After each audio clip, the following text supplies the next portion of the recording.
I am Bob Thompson. I am an acupuncturist here on the South Shore at New England Wellness Soltuions in both Hanover and Norwell. And this weekend at Fitness Together, I attended a program regarding opiate addictions sponsored by both Fitness Together and Bay State Community Services. Steve at Fitness Together then invited me to talk to you about acupuncture and how that can help in dealing with this crisis. There are a handful of ways in which it can. The first and most common thing that came up over the fundraiser was that people are finding their ways to opiates after having already taken painkillers, prescribed painkillers. And acupuncture is a good alternative healing solution for pain itself. So people who have pain conditions who are able to get past that with acupuncture will have less reason to find that risk with the prescribed medications. So that's number one.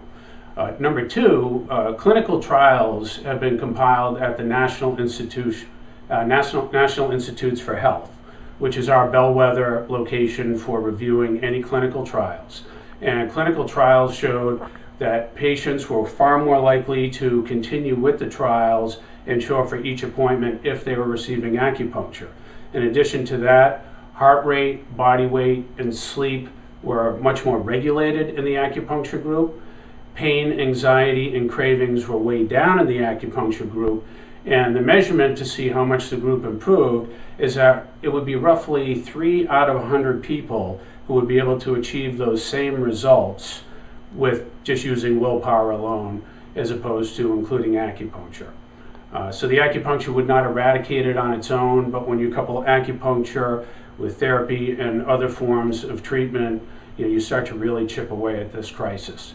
And last, this can also be a very effective tool to treat families, because one very prominent issue that kept coming up was how devastating this is for families, this opiate crisis.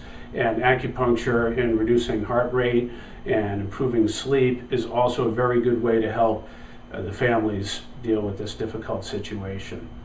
So acupuncture is one of many ways to help combat this very significant crisis in our community. Thank you.